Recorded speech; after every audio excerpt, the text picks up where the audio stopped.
Hey, my name is Jessica. I'm majoring in public health and French, and this is my presentation for the CPS Service Learning course. So I did my service learning at CARD, the Center for Autism and Related Disorders, the New Orleans office. And I think I chose this because I have 3 years of experience prior working with kids with autism through Acing Autism, which is an organization on Tulane's campus that provides tennis lessons and interpersonal skill building between Tulane student volunteers and then kids in the New Orleans community with autism. Oh, and before I move forward, I just want to explain that with HIPAA and privacy agreements at CARD, I'm not allowed to even use any names of the kids or photos of the kids, the supervisors, the technicians, the therapists, or the center at all. So I included some diagrams to help best explain what I did, but that's why you're not going to see any photos of the really cute kids. So when looking at CARD services, we see that it's focusing on outpatient services for children on the autism spectrum, specifically using applied behavior analysis, or ABA, and this was definitely a big part of my training and my time at CARD. So basically, I'm going to explain in further detail what ABA is, but it's one of the most well-known treatments for autism, specifically early diagnosed autism. With kids, it's the earlier the better. We can get this consistency, the better off their treatment's going to be. So we see here that it's going to have to do with adaptive skills, behavior, language, play and social skills, motor skills, cognition and self-awareness, as well as academic skills. So we're trying to help them in all facets, and that can be shown with how we do our clinic services as well as school and home visits. So in understanding applied behavior analysis a little bit better, I used the ABCs, antecedent, behavior, and consequence, a lot when learning what to do and how they interact with each other in terms of every child. And of course, it's going to be different between each child. So we see that an antecedent is the event or the interaction that happens before a behavior occurs, whether that's good, bad, or indifferent. The behavior is the actual behavior that's occurring in the sequence that it has occurred. And then lastly is the consequence, so that's the event or interactions which happen after the behavior. And again, consequence sounds a little bit negative when you think of it in conversation, but it actually can mean anything. It can be a positive or a negative consequence to a behavior. So for example, that could be that a child wants a cookie, so they're going to ask for a cookie, and the consequence would be that they will hopefully get that cookie. It's also important to note here that when we're understanding ABA, of course it looks really good to have this photo here, but it's going to be very different between each child. Some kids use something called a token board, which is when they're getting positively reinforced each time in a lesson that they are completing a trial correctly. Some kids will work towards timer-based, so an amount of time that they're not performing an undesired behavior, such as hitting or biting. They'll be getting positively reinforced by timers. So it can look like a lot of different things, and that's why it's super important to understand the child, especially during intake at CARD. So taking a full circle approach is the key to success, as well as consistency for that child. So that's going to look like starting with the intake from the family. You're going to find out what the issues are, if there's lack of communication, if there's nonverbal communication, how can we improve that, but also meet the child where they're starting. So from there, we're going to do the pre-care assessment, like I said, getting to know the child. We're going to start the service, keep that care and support going with the family, with the other technicians, as well as other parents and guardians and teachers as well.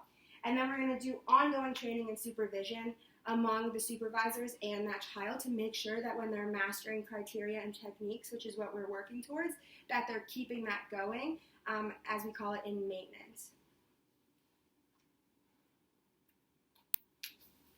So some big takeaways from my project and just service learning in general is can be related a lot to Peter Buffett's New York Times article, The Charitable Industrial Complex, in that he talks about how when we enter a community, we don't want to be retrofitting processes that might have worked in other cities or on other projects. We want to meet that community where we're at, like we want to meet the child where they're at in CARD services. We want to see what is working with them, what's not working, and where we can be helpful. So this is going to look different for every single child, although we have very, very specific protocol for how to treat autism and behavior disorders.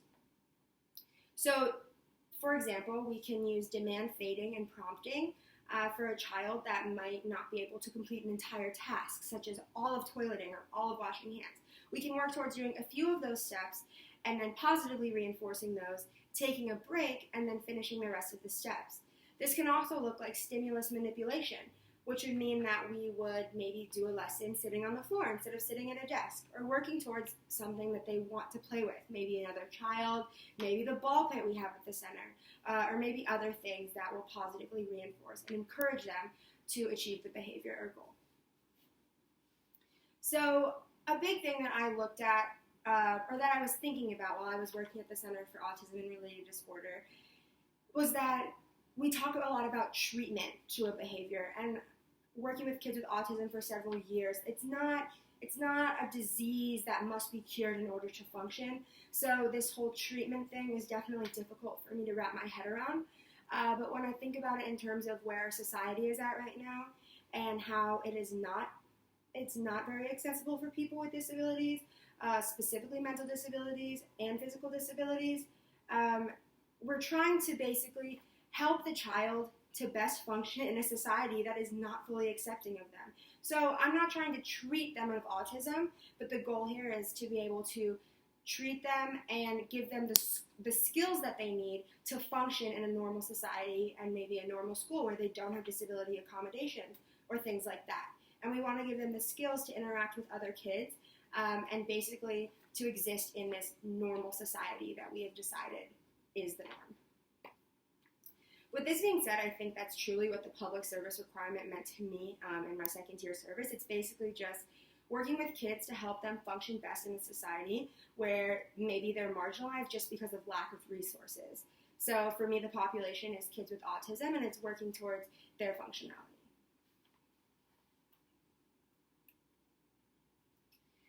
Lastly, for my internship contribution, I found that during training and during my shadowing sessions and everything, it was just tons of acronyms, tons of different scientific words, words related to autism, words related to the scientific trials and data taking. And as me, someone that's not a hard science type of person, it was a lot of memorizing and a lot of confusion with simply these acronyms.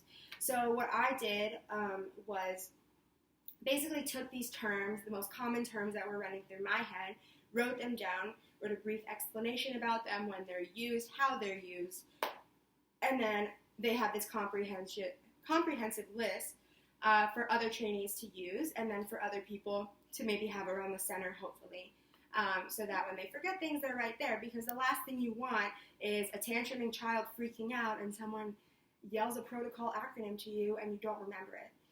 So that was my internship contribution, and overall I had a really great experience at the center, and I'm going to be continuing my work there for the rest of the summer, and hopefully in the fall I'll have some sessions with kids. So it was a great experience this summer, and I look forward to my continued work with them in the fall, and thank you for listening.